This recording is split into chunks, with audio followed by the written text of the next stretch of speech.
Bonjour mes amis, nouvelle vidéo aujourd'hui, je voulais réagir à ces vidéos, ces nombreuses vidéos qui fleurissent sur les réseaux, où on voit nos petits commerçants qui sont totalement déserts en termes de fréquentation, des gens qui filment les rues, notamment du sud de la France, et qui voient des cafés, des terrasses qui sont totalement vides, des commerces qui sont totalement sans fréquentation, sans aucune fréquentation, et je voulais réagir par rapport à ça. N'hésitez pas à liker cette vidéo d'ailleurs, et à la partager, à vous abonner à la chaîne, ça nous donne énormément de force de liker la vidéo et de s'abonner en particulier. Alors, il faut savoir que je suis heureux. Pourquoi je suis heureux? Parce que depuis quelques jours, suite à cela, on voit sur Internet quelques personnes, quelques youtubeurs qui commencent à dire la vérité, c'est-à-dire que il y a une inflation et qu'il y a des gens qui sont en haut, qui tirent les prix vers le haut, mais ils commencent aussi, ces youtubeurs-là, de plus en plus de youtubeurs commencent à dire qu'il y a aussi des gens en bas qui tire énormément les prix vers le haut et que du coup les Français ils préfèrent aller à l'étranger. Moi j'ai toujours considéré depuis que je suis tout petit avec les expériences que j'ai eues depuis à peu près 25 ans que l'étranger était plus profitable. Même pour le sud de la France, on a une certaine qualité dans certains pays qui sont pas super loin, 2, 3, 4 heures d'avion, qui nous offrent une qualité de luxe exceptionnelle par rapport à par exemple les clubs.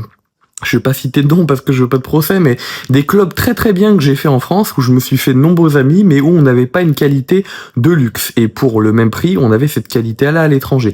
Là, vraiment, l'écart, il s'est creusé énormément et on voit vraiment des rues qui sont désertes, des commerces qui sont totalement désertés. Et moi, ce que je dis, c'est que les Français, finalement, ils ont bien raison et qu'il faut laisser le commerce opérer. En France, on n'a pas laissé assez le commerce opérer. On donne énormément d'aide, notamment aux entreprises. Moi, je suis partisan pour que les choses se régulent toutes seules, c'est-à-dire que la personne qui fait de la merde totalement, elle coule et qu'elle laisse sa place à la personne qui fait moins de la merde. Voilà. Et j'ai remarqué cette inflation de dingue. C'est une réflexion que je me faisais depuis déjà quelques années, depuis le Covid. Il faut savoir que ça a augmenté énormément depuis le Covid.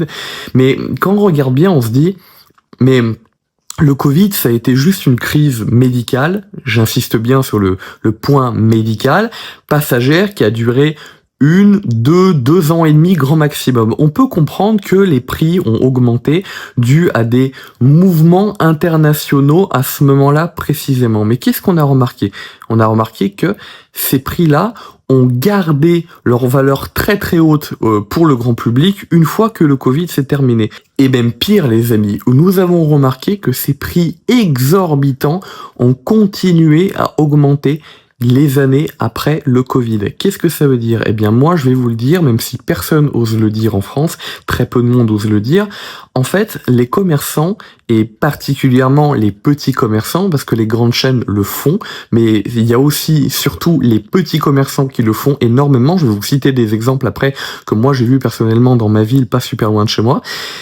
Ils ont continué à tirer les prix vers le haut pour faire de plus en plus de marge. Pourquoi? Parce que finalement, ils voyaient, je pense, et c'est que mon avis, ils ont vu que pendant le Covid, ça avait augmenté, donc ils se sont dit, pourquoi pas noyer dans cette inflation passagère qui était liée à la crise sanitaire, pourquoi pas créer une nouvelle inflation qui serait notre inflation artificielle. Il faut savoir qu'en France, c'est extrêmement mal vu de dire que les petits commerçants, même que certains petits commerçants, tirent le prix vers le haut et que du coup sont des voleurs. C'est extrêmement mal vu. Pourquoi? Parce qu'on a un mouvement qui est apparu il y a une quinzaine d'années, lorsqu'on a commencé à avoir énormément de grandes surfaces. Il faut savoir que, pour ceux qui sont plus jeunes, je vous l'explique, mais on avait des grandes surfaces dans les années 2000, même 90, mais on a eu une accélération de la construction de grandes surfaces à partir des années 2010, notamment l'implantation de chaînes étrangères, et on a eu un mouvement qui s'est créé en France, notamment de la droite à ce que la France appelle extrême droite, qui pour moi n'est pas de l'extrême droite, mais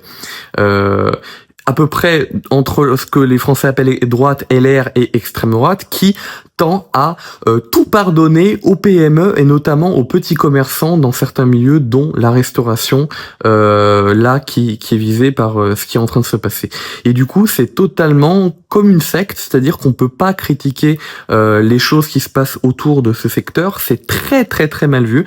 Mais là, suite à ce qui est en train de se passer dans le sud, notamment, et ces terrasses qui sont totalement vides, on commence à avoir de plus en plus de vidéastes qui osent dire, finalement, ces gens-là tirent effectivement les prix pas vers le haut, mais très très très très fortement vers le haut. Et comment ça s'appelle? Ça s'appelle du vol, tout simplement, et il mérite de couler. Moi, j'ai vu cette inflation dans le milieu que je pratique, c'est-à-dire la musique. Faut savoir que, je vous donne un exemple, mais pour avoir une guitare professionnelle en 2015, lorsque j'ai fini mon lycée, il fallait 3000, 3005, 3004. À l'époque, quand j'étais lycéen, pour moi, juste 1000 euros, c'était totalement impossible de les avoir. C'est-à-dire un ampli qui coûtait 1000 euros, c'était un truc que je ne pouvais pas imaginer, ça aurait été mon plus grand rêve. Un ampli qui coûte entre 1000 et 1005, on va dire, pour être plus précis.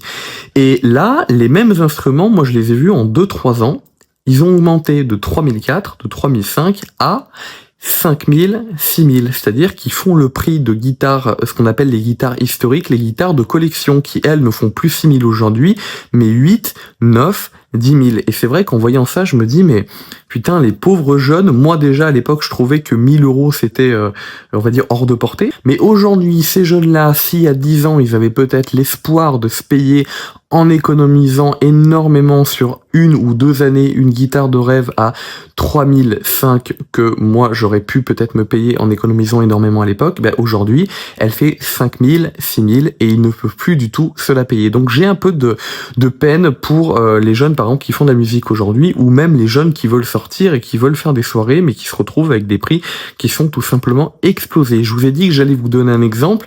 Dans ma ville, j'ai vu, alors rien que pour vous donner un exemple assez précis, assez parlant et assez généraliste, pour se payer juste un verre de coca classique, il faut environ 4,50 €. 4,50 €. Voilà. Chez moi, je prends, pour boire chez moi, pour faire une soirée chez moi, 2 €, on a la bouteille de coca qui est extrêmement augmentée, mais 2 €, j'arrive à avoir une bouteille de coca, et j'en ai 2, et elles sont extrêmement grandes, et on peut faire limite 2 soirées avec ces 2 bouteilles-là différentes, ou une soirée qui dure assez longtemps. Donc les gens réfléchissent, ils réfléchissent à ce qui coûte le moins cher, vu que finalement ils ont plus d'argent à côté, vu que en plus qu'ils ont plus d'argent, en plus qu'il y a de plus en plus de taxes, moins en moins de services, ils réfléchissent et ils se disent en fait on pourrait même, moi je connais aussi des gens qui ont les moyens, ils sont pas extrêmement riches mais ils ont les moyens de payer, et ils se disent ouais, mais en fait, on se fait arnaquer, on se fait laver par ces gens, par ces voleurs. Et du coup, ils y vont pas. Ils y vont pas, ils vont à ce qui est le plus raisonnable. Ils vont pas faire les radins à acheter le truc le moins cher possible ou être dans la misère parce qu'ils peuvent pas se le payer. Ils peuvent se le payer, mais ils le feront pas parce qu'en fait, ça les dégoûte. Donc, voilà, c'était ce que je voulais un peu vous expliquer pour l'exemple que je voulais vous donner dans ma ville. On a constaté avec certaines personnes qui sont proches de moi des prix qui sont des marges qui vont jusqu'à x20 et x30 par rapport au prix qu'il y a dans les supermarchés. Donc c'est du vol, hein. Ces gens-là, moi si j'étais président, ces gens-là qui font du x20, x30 sur les consommateurs en restauration, ils seraient condamnés à de la prison, hein, je vous dis la vérité, hein.